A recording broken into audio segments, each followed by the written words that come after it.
Good morning and welcome to the Opportunistic Trader for Friday, August 10th. I'm very awake today for all you people out there who are watching. It was a little disheartening for 3 days of no movement in the S&P. So today, obviously, we have Vince with us and we have a ton to go over. Markets around the world are really moving. Currencies around the world are really moving. So, we're going to go to it in a second. I just want to recap a couple of, the two trades that I have on. One which we closed in the S&P futures, our short S&P futures versus the 55 calls. The trade worked really, really well. It's an interesting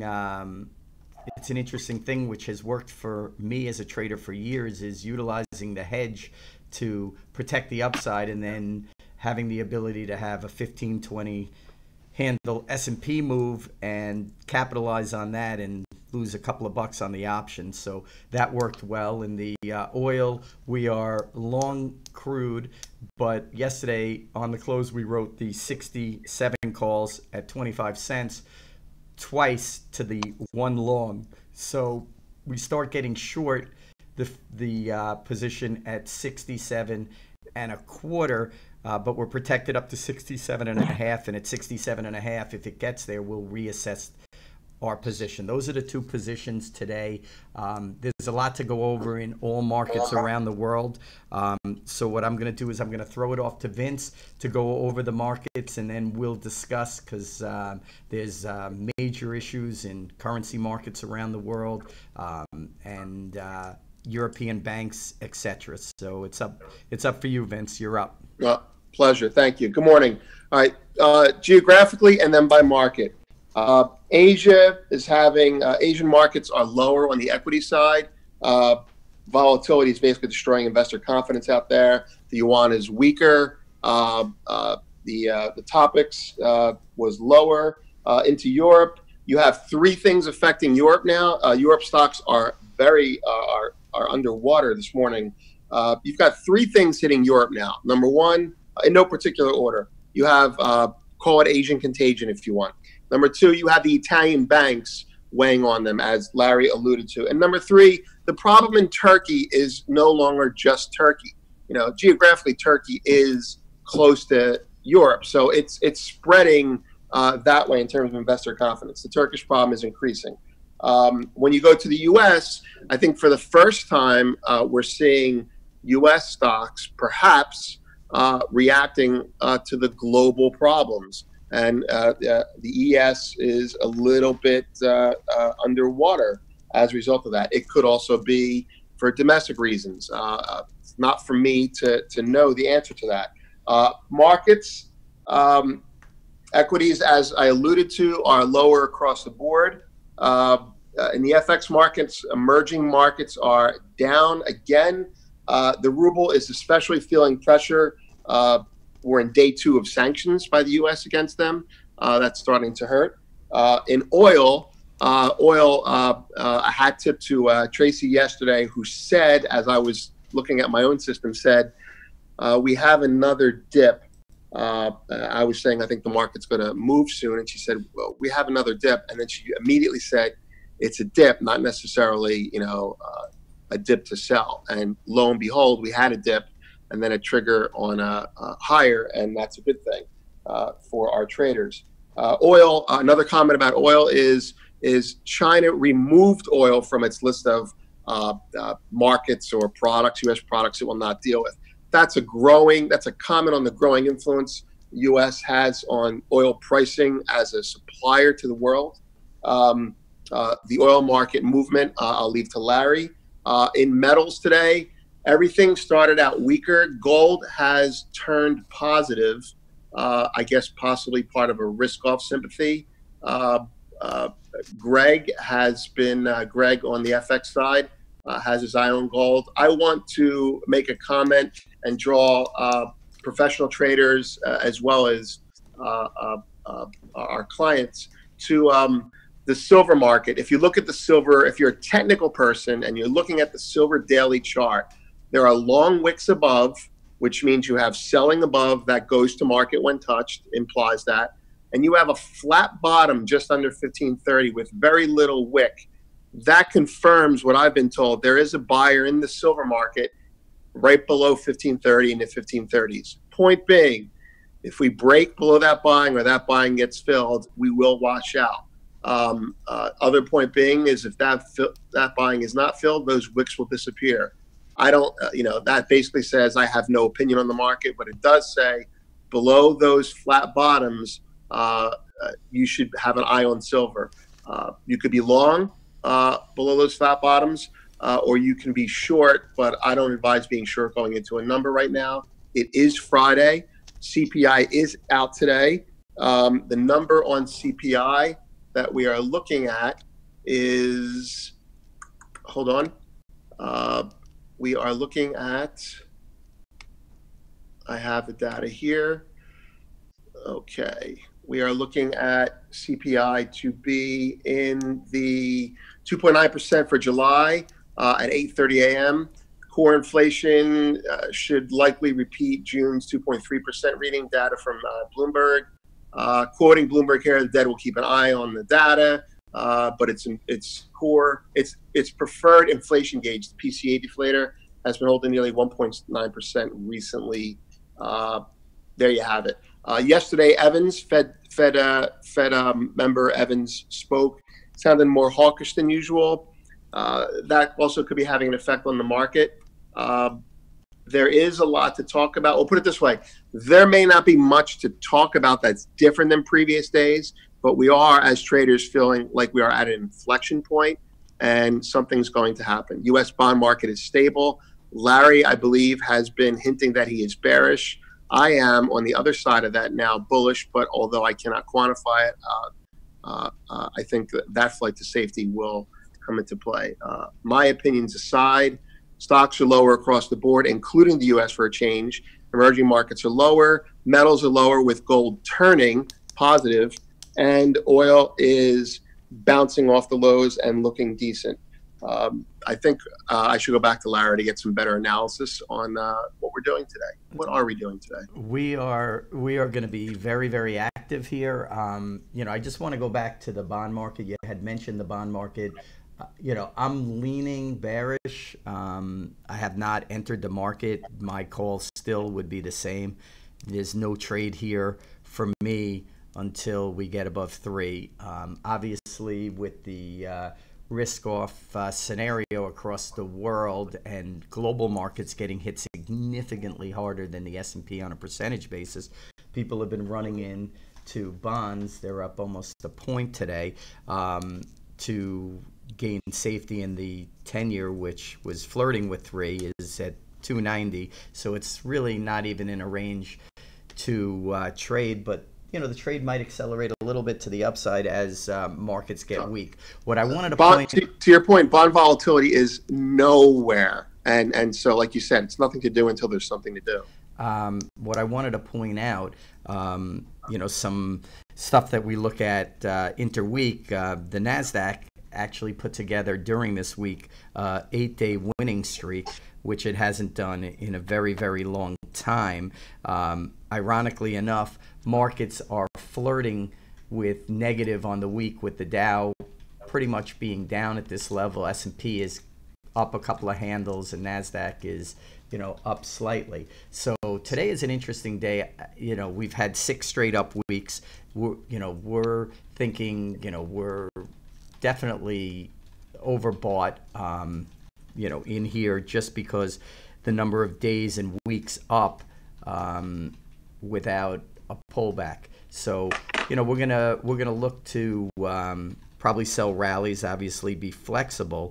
I wanted to point out yesterday in the chat at the end of the day, Greg was really hitting the risk off trade, basically looking at emerging market currencies and Turkey and Russia, and he was all over it. And he actually texted me late in the day into the early evening last night that he believed it would be a risk off scenario. So it's worked well for him.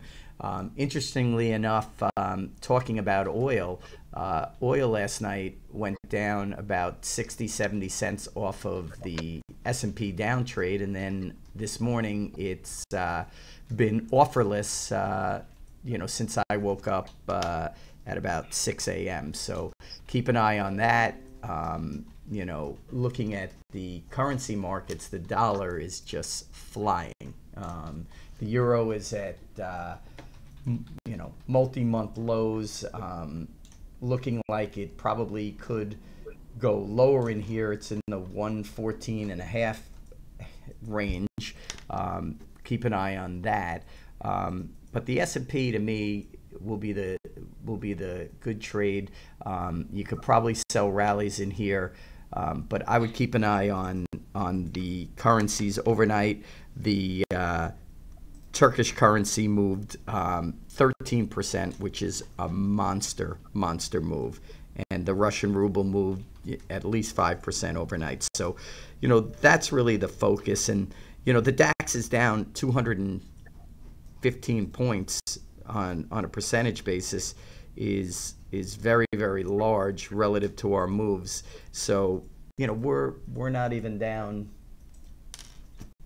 0.5%, and they're down 2 and change, and the Nikkei was down 130. So as always, the mantra is holding up where our markets are holding up better than theirs. Any thoughts on that?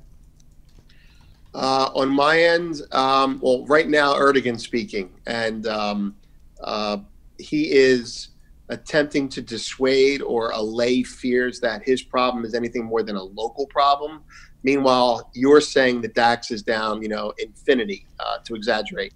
But basically, treasuries are rallying. Gold is actually selling off as Erdogan speaking. Here's Erdogan. Converting FX to liras would be the nation's best response. That makes no sense to me.